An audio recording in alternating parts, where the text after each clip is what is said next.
Even though training camp's not every day anymore, Rube, I've reached the part of camp where I'm thinking about a play and I don't remember if it was today or yesterday or like it all kind of blends together after all, which is good because then you get like a bigger picture of what's actually going on.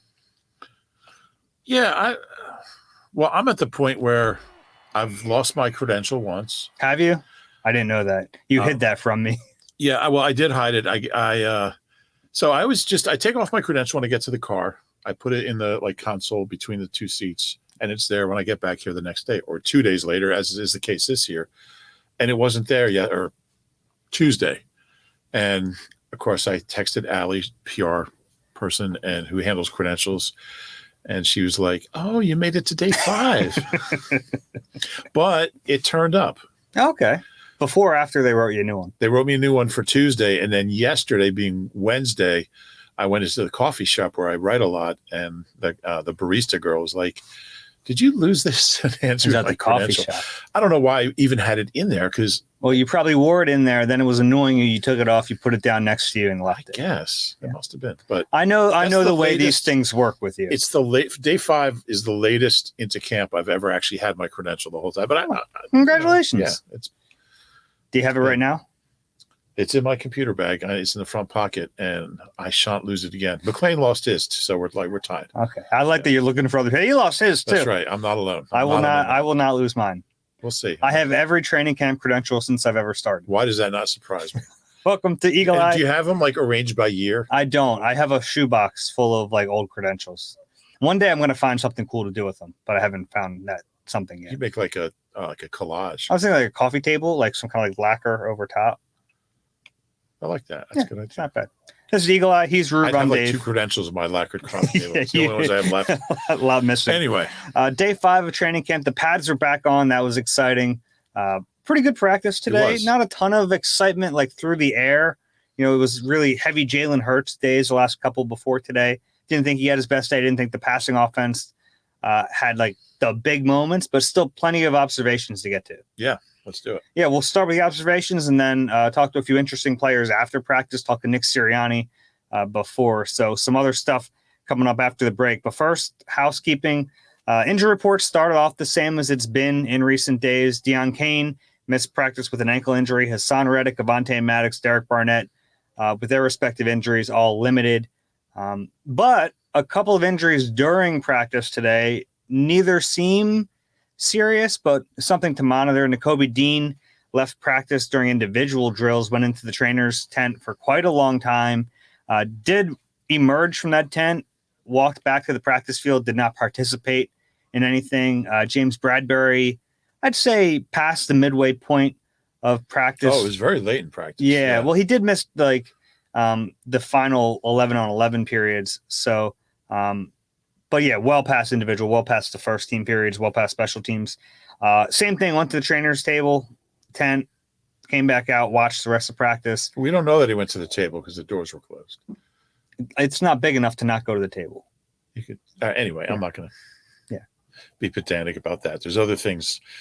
He looked fine. He was out there with his kids after practice. Yeah. You never want to assume anything, but generally, when a player doesn't go inside from the medical tent, he's fine.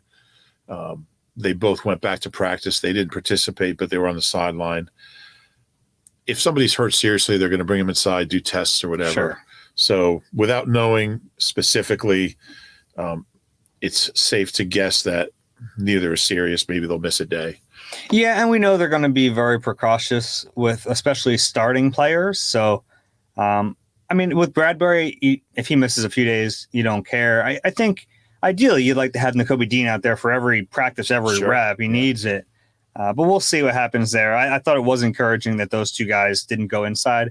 That's what you're always watching. It's funny, kind of hovering around that tent and just seeing which way they walk, which way if they break back for the field or if they're headed inside. So we'll follow that up. The nice thing is Eagles practice again on Friday. We'll have another podcast after that practice, by the way. But it's the first time we've had back-to-back days, and it's at a good time because we'll see right away if they're back on the field. Right. And either way, we'll get a official injury report in the morning. Mm-hmm. A few depth chart notes. Do this every time. Cam Jurgens was at right guard, but what happened after him to me was very interesting today. Tyler Steen got reps at left tackle. That was interesting. Yeah, it's the first time we've seen Tyler Steen take a rep at any position other than right guard with the second team. What do you make of this? Because to me, it almost indicates that, okay, we have this guy who's a versatile player. If they're now accessing his versatility, it might be because they see him in a backup role. Yeah, I think, and I mean, it's been pretty clear that Cam Jurgens is going to be the right guard. I mean, I think it's been pretty obvious, but it was definitely interesting to see Steen at left tackle, and he is a versatile guy. He kind of looks like a tackle. That's what he played in college. He played tackle in college. I think a lot of teams wouldn't be moving a rookie around at this point, this early in his first camp, because you want to get a guy comfortable at whatever his primary position is going to be before you start mixing it up like that. But either they feel like mentally he can process it and handle it, or right guard's not his primary position right now. I think it's still his primary position, but the fact that they're moving him around. Yeah. Yeah. I mean, if there was any chance at all that he was going to have, any shot at that right guard spot, he wouldn't be playing tackle.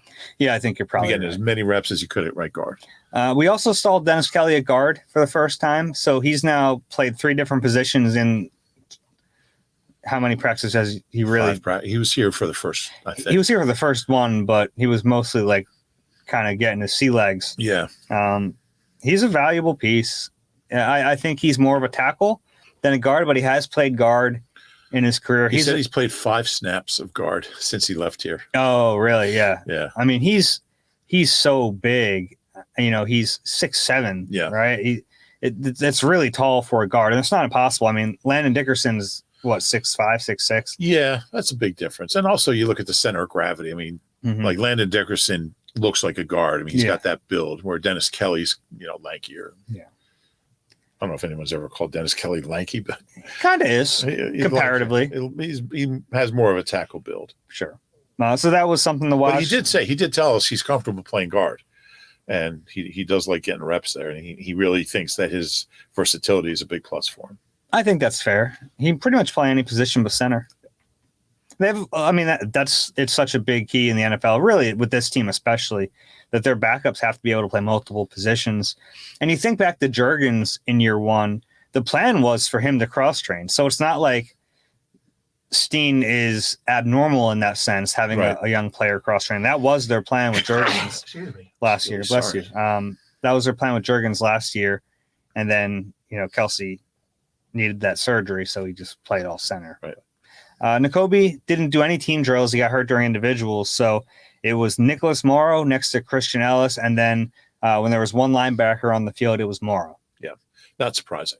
Not surprising. I was kind of wondering if they'd mix it up. Like if they had a plan that Ellis was already going to get these snaps. I thought maybe they'd bump someone else up, but it makes sense. Yeah. And these reps are so valuable to Christian Ellis. You think about how far he's come. I mean, last summer to think that this kid would be getting first team reps. I know. It really says a lot about him and how far he's come and his work ethic. And there's no time in this sport to feel sorry for yourself if you're not playing, if you're inactive. You just keep working, you keep your head down, and you just try to outlast people. And he's done that. Yeah. When Bradbury left, Josh Jobe got bumped up to the first team. That might just be based on the side they play. It's like a 1-for-1, but somewhat notable that it was him and not Greedy Williams. Yeah. I think he's better than Greedy Williams. Do you? Yeah. Based on what? I don't know. Okay. I test. Okay. Haven't really seen Jobe play defense in the NFL. We see him at practice, but which is all they had to go on. Yeah. We'll get to Greedy in a little bit. I thought he had a play that was indicative of his camp so far. We'll mention that in a little bit. Zach McPherson getting first team reps at nickel continues to be him when Avonte is getting that rest. Which is a lot. Yeah, it is a lot. Safety is Reed Blankenship and Terrell Edmonds. We'll talk about what Nick Sirianni said a little bit later, but Reed has taken every first team rep at safety. That's his job. Yep, everyone. They they got their minds made up, and I can't disagree. Yeah. A few more 3 safety looks. They started that on day 4. They continued it on day 5. I really think that's going to be a part of Sean Desai's defense. I don't know how much they'll run it, but it's notable that during this install period, they're still using it already. Absolutely, yeah. And we talked to a bunch of safeties today, so we'll get into that a little later. A little bit later.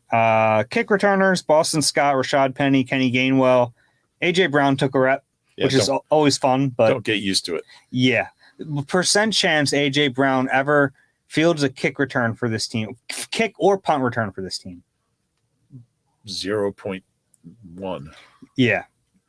Yeah, it's not going to happen. Yeah. Devontae, maybe. Like, we've seen them use Devontae in high leverage spots, but I don't. One other housekeeping thing that I don't know, somehow you omitted, I don't know why or how, but we saw Devin Allen jogging in after practice. Still on the non-football injury list, but saw him working on a side field the other day with the trainer. So jogging's not new for him. Yeah, so I would think he might be back maybe next week. Mm-hmm. Yeah, a lot of ground to make up. He does. All right, let's start with the actual observations from practice. Keely Ringo had a nice pass breakup. It's his best play of the summer. Yeah, absolutely.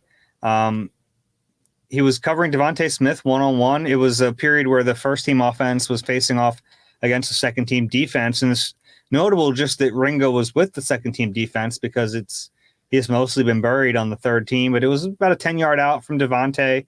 I thought the ball was late getting there from Jalen Hurts, but Keely Ringo did his job, broke on the route, knocked it down, and it was one of those situational plays like Nick Sirianni will call out. It was 3rd and goal from the 10, so it's a high leverage situation for the rookie, and he played it well. And it was just good to see a kid like that not back down from Devontae, and he's up there with Devontae and Jalen. I think it's easy for a young kid, a rookie in his 5th training camp practice, to maybe, I don't know, not be up for the moment. But it's good to see Ringo. And we've seen that from him. We've seen a couple plays from him. He doesn't back down. That was a really nice rep for him. It was. Ball was late. Fair enough. Yeah. If it was on time, I think he has a chance to sneak in there. But he had good positioning on it. And he is a big guy, and I think you worry about like big guys being handsy, but he went for the ball, has ball skills. We've seen that from him at Georgia. It was a good rep. Yep. Just one rep, but a good one. Thought it was a very good day for Nolan Smith. Watching him in one-on-ones was really fun. But first, we saw him get some snaps at off-ball linebacker. How about that? And this is something we've talked about. Like, I think even on the last pod, I was pondering aloud if they would give him some opportunities other than just rushing him from the edge. We saw it today. Only a couple reps, but notable.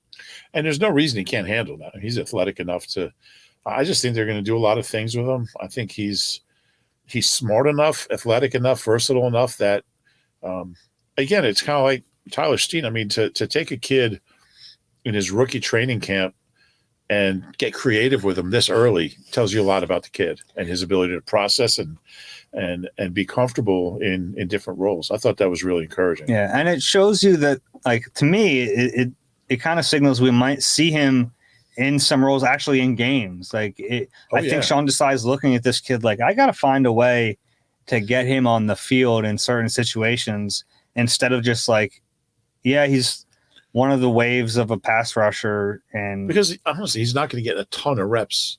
You wouldn't think. He's behind 3 really good players, and Derek Barnett's in that mix. So there's limited snaps to go around for the edge players. I'm not sure he's behind BG as far as reps. In the beginning, it will be. You think? Yeah.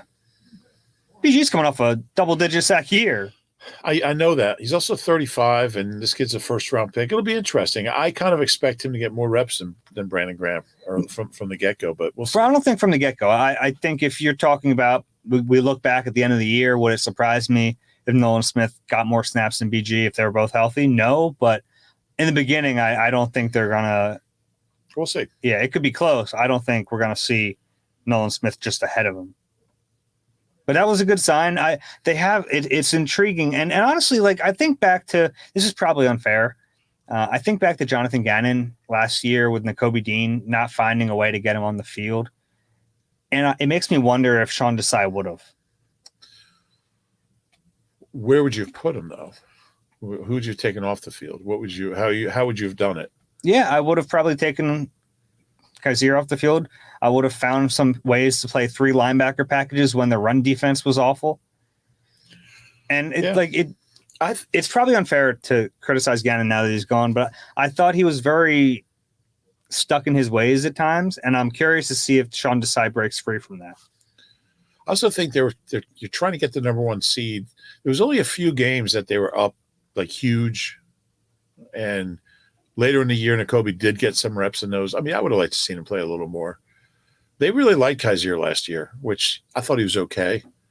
But I mean, I remember Gannon saying, I just can't take him off the field. It just doesn't make sense. But it's fair. It's a fair question. Yeah, because I do think Desai is looking at Nolan Smith, and one's a first-round pick, one's a third-round pick. Well, and also, I think Nolan Smith is more position versatile. Exactly. Mm-hmm. Yeah.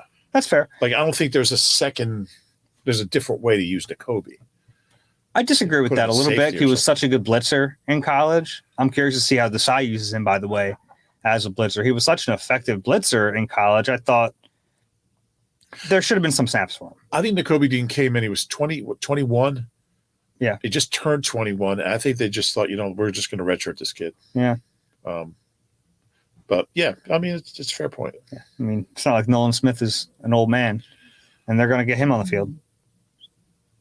And maybe in some unique ways. We'll see if they. He's a first round. I think that's a big difference, and positional versatility is a big difference. Sure. All right.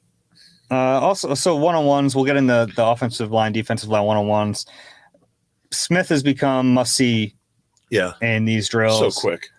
I like the way you put it. How did you word it? He could grab grass while accelerating around the edge. Yeah. He's got bend, and we see it with Hassan Reddick. It's very unique for a player to bend around the edge and not lose his speed, and actually to accelerate through the rep. There aren't many guys that do that, and I know people are going to roll their eyes. Like coming out of college, that was what the Eagles loved about Derek Barnett, was his bend around the edge. Now he wasn't as explosive as Nolan Smith is right now, or Hassan Reddick is right now. So you watch the explosion, and imagine being, a 6'5" offensive tackle who's not super athletic trying to match that. If you don't get your hands on him, he's going to beat you, and he's going to beat you so quick that your quarterback's probably going to lose the football. And what that bend does is it allows an edge rusher to get a better angle to the quarterback. And, the better your bend is, the more you can turn the corner and take a straight line to the QB instead of getting pushed out wide. Yeah, sometimes we see these one-on-ones or even in like a team setting in practice, and you'll see an edge rusher look like he wins a rep because he gets by the tackle. But then you look at the depth and you're like, yeah, he's 10 yards upfield. He doesn't have a path to the quarterback, and maybe he can come back and hit him if the quarterback holds on to the ball, but you can't count on that. So it's like that bend and that ability to then break it off and have straight line at the quarterback really matters. He does that very well. And because he shows that speed, like his speed sets up every pass rush move he had. He had a push-pull, and he's powerful too. He's fun to watch. So we had this push-pull move on Chim Okorafor, who's poor Chim. Yeah, he's had a rough couple of days here in these one-on-ones. Probably the last offensive lineman, and he looks like it. I don't want to rag on him too bad, but I'd like to start seeing some of these reps for Nolan Smith, for Kyron Johnson, who beat him up pretty bad. Just come against some better competition. Sure. Because it's like, I think you have to take it for with a little bit of grain of salt. Hey, if you want to get an edge rusher's confidence up, give him one-on-one reps against Chim. Yeah. He had a tough day. He had a tough day. Developmental prospect. He was never going to make the team. So it is what it is. But the push-pull was actually against Trevor Reed, who I am high on, who comes from Louisville. And he's, I think, super athletic. So to see Nolan Smith push-pull him out of the way was something. Some other sprinklings from O-line. Did you watch any of these, or are you watching 7? I did watch some of them, yes. Okay. If you have anything else to add, let me know. If you saw anything from 7s, let me know. Lane Johnson and Brandon Graham, I love watching it because these guys have now been doing this for 10 years. And sometimes it goes one way, sometimes it goes the other. I thought today it was pretty equal. I thought Lane ultimately handled the bull rush. Yeah, I mean, imagine this is their 11th summer together. Imagine like they know every trick each one has, every I know move. Lane gets so annoyed going against BG because Yeah. BG's one of those effort guys. He's like never going to take a rep off. Right. Even now, Mm-hmm. he's the same way. Cam Jurgens, nice rep against Fletcher Cox. Good understanding of leverage from Jurgens. You really do see the Kelce in him in those type of reps. Yeah. Kelce, he practices every day. Did not take any one-on-ones today. He took one yesterday, so they're really limiting his exposure there. I asked him about it after he was done playing with his kids for an hour, because usually he gets days off during training camp. Mm-hmm. He's like, if I got a day off, I'd be off 3 days in a row. Yeah. So can't take a day off. Yeah. It's funny because before we saw the training camp schedule, we were thinking that was the way Tyler Steen would get first team reps. But then we saw the schedule and thought, well, probably not taking days off. So Brett Toth, they like go through the line, the starting line. So Brett Toth got bumped up from second team. Jordan Davis just moved him. Yeah. That's a tough assignment for Brett, who's having a pretty rough camp. He is. I thought he was a nice fit to make the roster, and I'm not so sure now. Yeah. Although he's playing center, which is clearly not his best position. That's true, too. Probably third out of 3 positions. Probably true. Dickerson handled. I don't think he's going to make the team, though. You don't or do? I don't. Oh, really? Is that changed or yeah. You did before? Yeah. Okay. Yeah. It's tricky because, like, for the evaluation, it's almost unfair to him because they're playing him out of position. But if they really liked him, they'd play him in position. I feel like they're just putting him there to put him there. Maybe. Who else are they going to play at center? Because we know he's not the backup center. Yeah. I don't know. Dickerson had a good rep against Milton Williams, but Milton later on,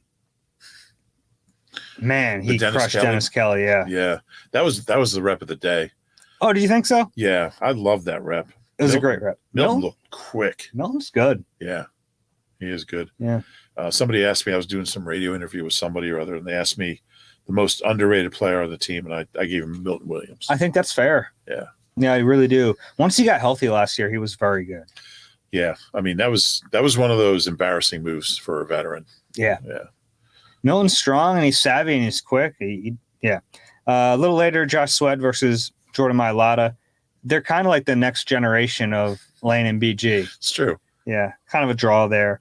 Kyron Johnson, I mentioned him a bit ago. It was against a core forward, take it grain of salt and all that, but he slammed him to the ground, a bull rush. And like Kyron Johnson is known for his speed. He's a Sam linebacker. We even saw him playing off ball in the spring. So to see that power from him was impressive. Yeah.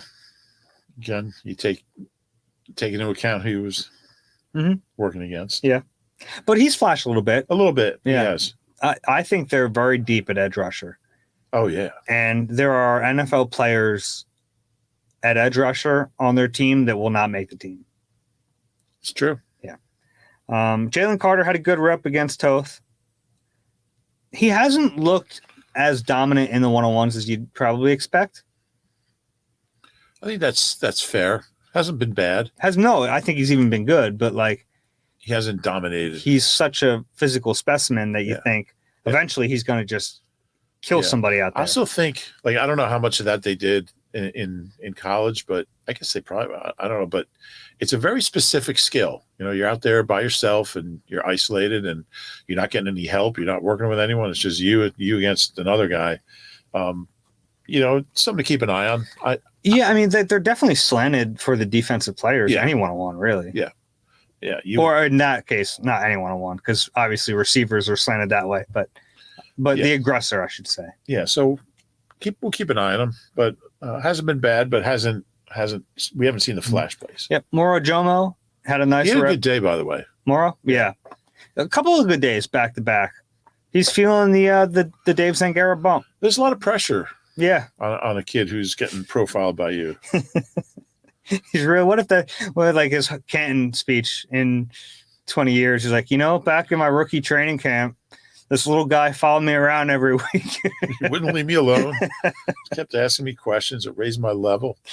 By the way, if you haven't read his what do you call it, Surviving Camp? Surviving Camp, yeah. The first one with Ojomo ran yesterday, Wednesday. When's the next one? Ran Tuesday, I think. Tuesday. So yeah. Next one will run probably Saturday or Sunday. I'm going to chat with him tomorrow. Okay, good. Those are fun. Yeah, they are fun. It's a good look into what training camp is. Derek Barnett tried the spin move again, this time on Fred Johnson. Did not work. Last practice, he beat Roderick Johnson pretty bad. This time, Fred Johnson felt it. He felt the hesitation from Barnett, waited it, was patient, and stuffed him. I like Fred Johnson. Fred Johnson is above Roderick Johnson in the Johnson power rankings. Yeah, I thought. I mean, he really shines in one-on-ones. Rank the Johnsons on this team. Lane and the others are tied for second. I'd go Lane. Then Patrick Johnson had a good day today. Yeah, I know. Lane, then Patrick Johnson. I think I'd still have Kyron Johnson, then Fred Johnson, then Roderick Johnson. Yeah, I think that's correct. Okay. I have Jim Johnson number one. Well, not on the team, but yeah. What else? Steen had a rough go in the one-on-ones. We mentioned the Nolan Smith rep against him. He dipped under him. Did we mention that? Yeah, we did, right? I'm just looking up the greatest Johnsons in Eagles history. Who would be second after Lane? Not Alonzo. Damaris? He had like a 90-yard punt return. Yeah. Don Johnson. Don Heartbeat Johnson. I like that you rolled your eyes when I wanted you to rank the current Johnsons. And now you're looking at the history of Marcus Johnson, the Super Bowl ring, right? Mm-hmm. Reggie Johnson, the tight end. Ron Johnson they had like three Ron Johnsons. I don't know. Cameron Johnson, well, that's Johnston. That's Johnston. That doesn't count. I'm going to include him because they haven't had a lot of good Johnsons. Yeah. Damaris is number 2. Okay. How about CJ, Charles Johnson? Can we move on? Yeah, please. Okay. Let's rank the Smiths. Okay. So Nolan Smith, great move against Tyler Steen, coming around the edge after doing against. So this is why I don't know if we mentioned this correctly earlier. He did it against a core for the first day in pads. He did it against Tyler Steen today, which is impressive. I mean, even though Steen has been playing guard, he played left tackle at Alabama. It's not like he's a scrub. So we watched Nolan Smith bend around him. That was a lot of fun. But then Steen after that had another rough rep against Marlon Tuipulotu. He moved inside for this one.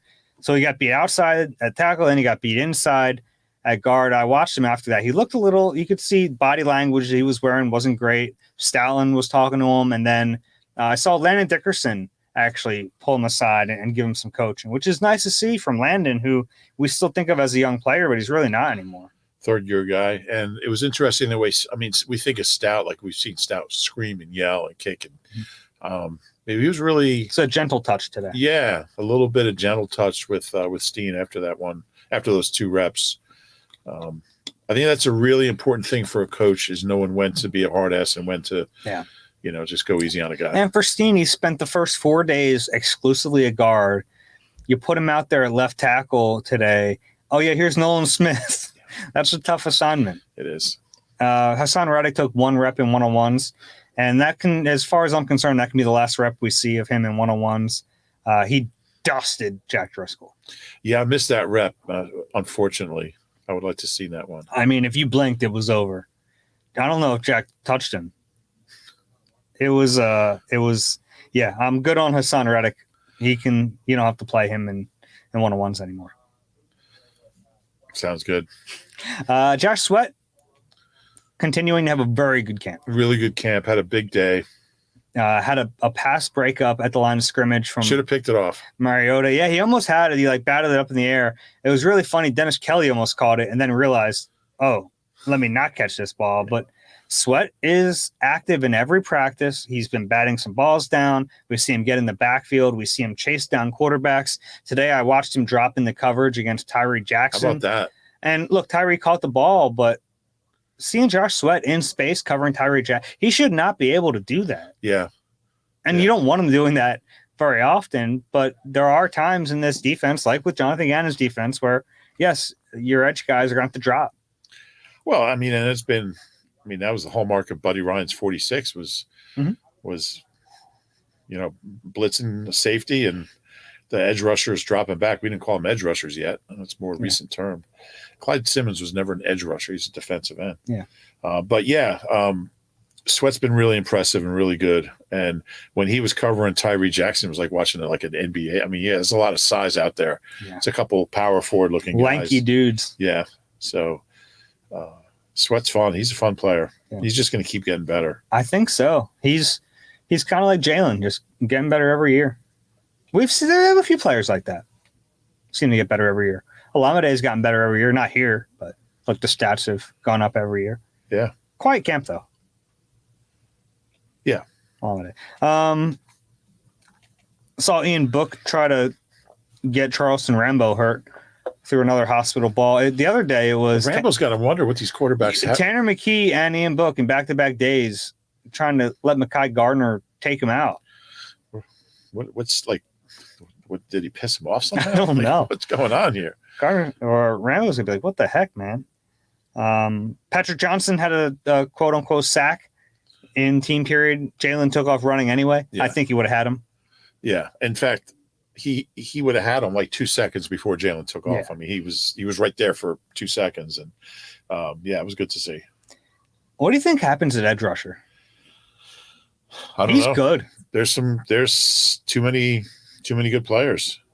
I think like he's an NFL player. I think Janarius Robinson looks like an NFL player. He had a really good rep in one-on-ones too. Mm-hmm. Against I don't have my notebook. I always forget my notebook when we start. But yeah, he was quicker than I thought. But yeah, they have too many edge rushers. Patrick Johnson has had a decent camp, and I thought he had a really good day. Yeah, he had a good camp last year, played some snaps during the season. Kyron Johnson looked good. Teron Jackson's gotten first-team reps, hasn't flashed as much as he did last year. But all those guys, like, there's a chance none of them make the roster. Yeah. There's some talent there. I wonder if we could see, like, a Patrick Johnson trade. Like a player-for-player trade at a position where the Eagles need more help. Do you think there's any chance they trade Barnett? Yeah. I think he's more tradable now. He's certainly more tradable than Patrick Johnson. Yeah. Yeah. But we've always seen, like, I always think back to, like, the Ryan Bates, Eli Harold trade, like a trade like that, player for player. Like you look at another team's depth chart and say, hey, they're really deep at linebacker. We could use a different body at linebacker. We're too deep, kind of a 1-for-1 trade like that. Yeah. What else we have here? I thought a couple of tough plays in coverage for linebackers today. Nick Morrow out on Dallas Goedert, which is a tough assignment, but I mean, that's supposed to be Nick Morrow's strength. He's a former college safety. And then Davion Taylor. I've seen a whole lot from Morrow. Nick Morrow. Yeah, I noted yesterday they had him blitz with the third team and he got a sack. But man, like coverage is supposed to be his thing, and he's been in the area of a lot of receptions. Yeah, that's a good way to put it. And I don't want to assign blame for all of them because sometimes it's tough to tell, but it doesn't look good. No. DeAndre Swift separated from Davion Taylor on a wheel route. Davion didn't get his head turned around. I didn't love the rep from him. It ended up going incomplete. It wasn't a good pass from Jalen Hurts, but didn't love that rep from Davion. Davion should be able to at least give a better effort covering. Mm-hmm. At least straight line speed down the field on a wheel. I know Swift is fast. And after seeing his father today at practice, I want to just say DeAndre Swift is the greatest football player of all time. Whatever the family's doing must have worked. I bow down to the Swifts. His father is a giant. His sister Taylor's having a great year too. Are they? They're not related though, actually, are they? That took me a second. Sorry.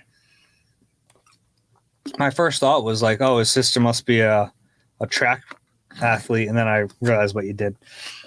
Greedy Williams had a DPI against AJ Brown 1-on-1. Another tough assignment. I mean, he mugged him. He did. Greedy's been a little handsy. Yeah. In camp. That's something to watch. Yeah. And on that play, maybe not the worst idea. No, I mean, that was his best. That was his only shot Yeah. At not allowing a completion. Well, the ref was laughing at him. Yeah, he didn't argue it. No. And when a DB doesn't argue a DPI in practice, it was pretty egregious. Anything from practice that I missed that you happen to see? Not really. I thought it was another uneven day for Mariota. He just takes off so quickly.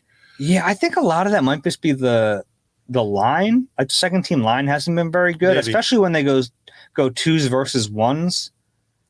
Maybe. That's tough. It's 3 days now. I mean, Sweat didn't get a pick on that, but I mean, he's throwing the ball to the wrong side of the ball, and that's not good.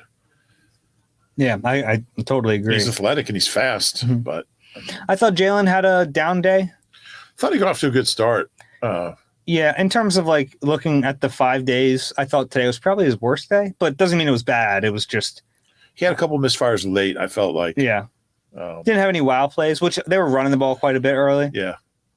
I wouldn't worry about him. He's been excellent all camp. I thought Gainwell had a really nice day running the ball. Swift too. Swift showed the burst. He ran between the tackles today. I mean, all the backs. I mean, they just all look really good. And Boston had some nice runs. You know who I haven't talked about? I don't think I've even mentioned him all Kennedy camp. Brooks. Well, not him. I wasn't talking about running backs. Okay. Darius Slay. I don't know what to make of that. Yeah, Bradbury's been. I mean, the ball seems to be finding Bradbury way more than Slay. Yeah, which like for a cornerback might be a good sign. You're not targeting him. Yeah. He's covering. Yeah, I'll have to really like watch him on a few reps because like, have you even thought about him all camp? Well, only because he's so loud. But I don't remember him making a play this camp. Yeah, but I don't remember him missing a play. Exactly. He hasn't gotten beat. He's just he's given up a few catches, but nothing like Devontae Smith catches the ball on him. Okay, but I haven't noticed him like get beat deep or he hasn't. But I haven't also noticed him. I don't know if he's touched the football. I just don't think the ball's going his way. Yeah. This is a very quiet camp, which like I don't know what it means, but yeah, I have noticed that. Did you like my stupid observation of the day? I did. It came to me as I was actually chatting with our digital videographer, Alex Rorain. We were watching the guys warm up. And I said, if I were to look at these, if a guy who didn't know football came out here and looked at all these players, how long would it take before they guessed that Jason Kelce is the best player in this bunch? He was warming up. He had his shirt, his jersey rolled up, so belly just on display, and you're watching him like he's standing next to Lane, who's like looks like a Greek god. This guy's going to be a Hall of Famer. Yeah, he's the best, most accomplished player on the field. After practice, he was out there with his kids playing. He was playing Ring Around the Rosie, and I'm thinking like when you list the all-time greatest Eagles, like Steve Van Buren, Chuck Bednarik, Brian Dawkins, Jason Kelce, and which one have we seen play Ring Around the Rosie? Yeah. What, Ring Around the Rosie, or was it what's Ring Around the Rosie? Is that where they hold hands? Yeah, he was like twirling them around. Okay. I don't even know. And then then they all fall down, and Kelce, his kids fall down, and Kelce just like collapses to the ground. He put out some mats, and they were like playing hopscotch on him. Yeah. Morbid, Ring Around the Rosie. The lyrics on that. Yeah, I'm not sure. I've just heard the instrumental version. Yeah, go read the lyrics. Kind of not great. Really? Yeah, not great. Yeah. Catch all the sports action and more at Rivers Casino Philadelphia. Whether it's the money line or the pass line, there's something for everyone in a great sports book. Rivers Casino Philadelphia. Philly loves a winner. Gambling problem? Call 1-800-GAMBLER. We want to mention our live Q&A on Sunday from the link, the open practice at 5:30. It'll be me, you, Barrett Brooks, answering a bunch of Eagles questions. Should be a lot of fun. And where are we going to be? At the plaza that's called Pepsi Plaza. Pepsi Plaza now. I keep wanting to say Head House Plaza. Same thing. That's not right. Well, it used to be. Yeah. We'll be out there. So if you're going to the public practice and you get there early, stop by, come hang out, ask us a question or two. The Pepsi Plaza is the part of the stadium that's right there. Thank you. Very helpful to people. So it's you pointing on a podcast where they can't see you. Well, they can see me, but they don't. The north end, the open area, before you actually go into the stadium. Yeah. So that's where we'll be. Yeah, and if you can't make it, we're gonna send out some tweets asking for questions that we'll have in the mailbag ready to go. We'll answer some of those as well. Right there. Thanks. All right. Nick Sirianni before practice, a few players after practice. Give me one thing that stood out. Well, from Nick, I mean, he talks about Reed Blankenship like he's an established starter. There's no talk about competition. He talks about the other guys, Sidney Brown and Kayvon and Terrell Edmonds, but Reed Blankenship has that job. That's the T.O. effect. Terrell Edmonds. Terrell Edmonds. Yeah. I'll just call him T.E. So T.O. was here just a scant 18 years ago. How's that possible? 18 years ago. But it's interesting because here's a guy. I mean, he's undrafted rookie last year's played 4 games, and we don't know. I think he's pretty good. He's had a good camp, but that job is his. Yeah. I do have a red flag on Reed Blankenship. What do you got? Saw him eating water ice after practice. So I was chatting with him. I was like, "What do you got there?" And he goes, "Water ice." Yeah. What flavor? I don't know. Where's the awareness? Don't know what flavor water ice you're eating. You got to know that. Maybe somebody handed it to him and he didn't. I need you to be able to figure these things out. You got to diagnose on the fly. How come that's not your stupid observation? I could expand this. I could have a million stupid observations. I had plenty ready to go today. I try to limit it. Well, I'm okay with the not knowing the flavor thing as long as he plays well. Fair enough. Football. What stood out? What stood out to you? So we had a chance to talk to Kayvon Wallace because that was really the question when Nick talked about Reed Blankenship, like he's just he's a starter. But it was about Kayvon, and he said he has an opportunity to win a starting job, which is something we didn't really even think about the possibility of entering training camp. But it's not crazy. I don't know if ideally Kayvon Wallace is one of your 2 starting safeties. But I think there could be a role for him, especially if they're running 3 safety packages. Yeah. Because he is a crazy physical player. On the flip side of that, you worry about injury if he's the everyday starter. But I think there's a role for him. Yeah, I don't really look at him as an every down guy, but he's a guy who's improved each year. He's a guy, I think we just talked about this on our video, who fans are really down on because of the start of his career, which is not fair because, we talk about guys getting better. He's gotten better, and he played well last year when he had some opportunities. And I like his approach. I mean, he's got a ton of passion for the game. He plays hard. He works hard. He studies. It's his 4th year, and he's got a lot of confidence. It's no shortage of that. And he's physical. He's athletic. I think he's got a chance to have a role. I still think it's going to be probably Edmonds to start the year and Sidney Brown at some point, maybe working in. Is Edmonds starting to give you any Anthony Harris vibes? There's that. You wonder. You wonder about that. Go from starter to not on the team to practice squad to not on the team to practice squad. Talked to Sidney today. And he talked about how weird it is not having his brother. Every year they've played football, they've been together. But he says it's time to grow up. He's having a blast. He feels really comfortable. He feels like he's getting a really good feel for the defense. He hasn't felt overwhelmed. He's a guy that's really known for being in the books and studying. He was interesting. Somebody asked him like what veterans he goes to and he has questions. He said, I don't ask questions. And I followed up and I said, well, I have a question.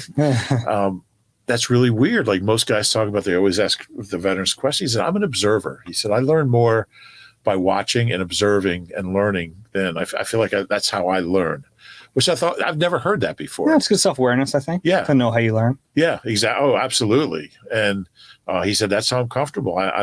He said, now if I'm really, really confused, I'll ask somebody, what am I doing here? But he said, generally, I just, I'm enjoying watching the veterans and learning from them every day. Yeah. And, I asked him about going from the 3s to the 2s and maybe got a rep or 2 with the 1s. on Thursday. If he did, I didn't see it, but he said, I don't care. I said, I just want reps. I don't care who they're with. I'm out there doing my best on every rep and trying to get better every day.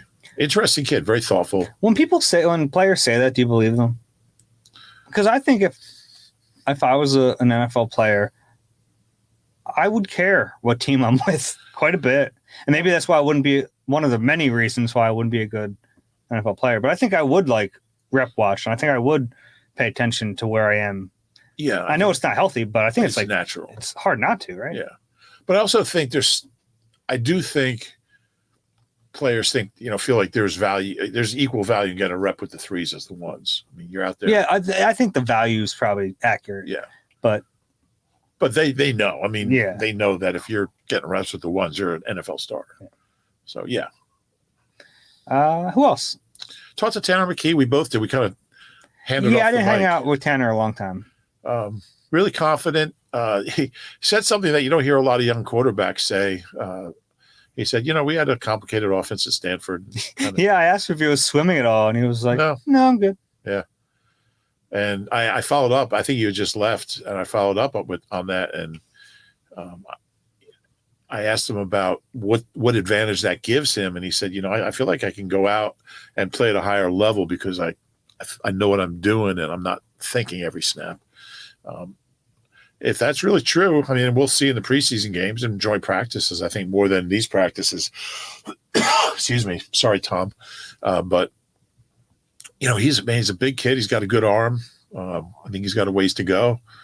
But he's certainly farther along than the guy last year. I've enjoyed watching him. Yeah. He's tall. I'm trying to think the third string. He's tall. I like this, but he's more than tall. I remember back in the day when Doug Peterson was asked about Clayton Thorson, and the only thing he could say was he has good height. They've run some really bad quarterbacks here. I'm trying to think of the third string quarterbacks they've had. He's probably the best one since Sudfeld. Yeah, and they were both draft picks. Mm-hmm. Yeah, not here, but Sudfeld was Washington. Yeah, Sudfeld was great. He was great in practice. Well, similar, both lanky guys. Sudfeld moved better. The crazy thing is the 49ers almost kept Sudfeld instead of Brock Purdy. Like Brock Purdy never would have existed, but they he's had a better camp than Suds. Is Sudfeld on a roster? I'm sure he is. Suds? Let's see. Suds. No one's called him Suds. It was Suddy. He's with the Lions. Oh, he's been there. He was there last year, too. Right. I didn't know if he had moved on. He's going to his 7th season. Good for him. Out of Indiana. We talked to Jalen Hurts after practice. QB1. I got nothing. Yeah, it wasn't a very talkative Jalen Hurts. For a guy who's, a brilliant quarterback, had a fascinating career in life, thoughtful guy, smart guy, he just doesn't say anything. Yeah, it's all calculated, of course. He didn't want to. Peter King tried it. It was tried again today about the lock screen on his phone being him walking off the field. He doesn't have to answer it. We know why it's there. I mean, it's no secret. Like, he did that in college too, by the way, when they lost championship game he had. So we know it's there for motivation. Like, he can say it, but he doesn't need to. We all know why it's there. Right. Peter asked me what he should. I said, what can I ask Jalen that'll really get him going? I said, Peter, if I knew that, I would have asked him that. Yeah. I said, there's nothing. Every once in a while, it's what Jalen wants to talk about. That's just his prerogative. But when he does have a topic he wants to talk about, he'll talk about it. It's usually about being obsessed with football and getting better and improving. He's mentioned it a million times, but he got into the details of how being a son of a football coach has kind of shaped his focus. Wouldn't give any examples about it, but I thought that was it. Would you like to give some examples? No, I would not. No. Yeah. I asked him about Sean Desai a little bit. I found that to be a really fascinating aspect of the last couple of years, how often he would talk to Jonathan Gannon and pick his brain. So I was curious to know if if he's done that with Sean. And it seems like he has. Maybe not. It's still early, obviously, and there hasn't been a ton of downtime, but it seems like he wants to do that even more. Yeah. The more resources who can. And I'll give you one guess what I'm going to ask Sean to decide tomorrow. Yeah, we talked to Sean on Friday. Back-to-back practices, Dave. It's exciting. Yeah, the grind. It's like the training camp grind. I do love back-to-back days. Clay Harbor was there. He was. I was good to see Clay. Yeah, he was saying how his rookie year, which wasn't all that long ago. I think it was 2010. Yeah, I believe so. They had like 5 rookie days, and they went right into training camp. And he said, what did he say? It was like 21 straight days of practice. Yeah. That guys used to report. The rookies used to report early. Yeah, and then the vets would join them. Not that way anymore. No. Now it's 45 minutes here and an hour there. Yeah, but hey, it works for this team. It does. He also told us that Alumni Day is Friday. Right. So we'll get to see a lot of faces that we haven't seen in a while. I'm guessing we'll see Mike Quick, Harold Carmichael. Well, we've seen those guys quite a bit. Sean Landetta, Clay Harbor. Mike Mamula. Mike Mamula will be there. Usual suspects. Yeah, maybe a few others. Hope so. Yeah, I hope Jason so. Duvall will be there. Yeah. Maybe Jamal Jackson. Is he in the area He's still? in the area. He's in Delaware. Yeah, I always enjoy seeing some of those guys. I was talking to Peter about that Jamal Jackson, Hank Fraley story he did. Remember that cover story in Sports Illustrated? No, I don't. Back when he was at SI. Yeah, Jamal Jackson and Hank Fraley were competing for the starting center job. And Peter spent like a week with them and it was a cover story in the magazine. Wow. Competition between two centers. It was a really good story. Yeah, you should find it. It's probably online. Yeah, I will. Anything else? No. Yeah, we good probably went too long knowing that we're going to do another one tomorrow, but. Well, like last summer, there was times we went to like 5 in a row. Yeah, I know. Yeah. Not that way anymore. No. All right, that's it. Let's wrap this up. If you enjoy the Eagle Eye Podcast, do us a favor. And we always ask this, but really do it. It does help us. Leave a rating, 5 stars, please. Comment, review. If you're on YouTube, click the like button, subscribe there as well. That's it. For Reuben, Dave, this has been Eagle Eye. We'll talk to you tomorrow.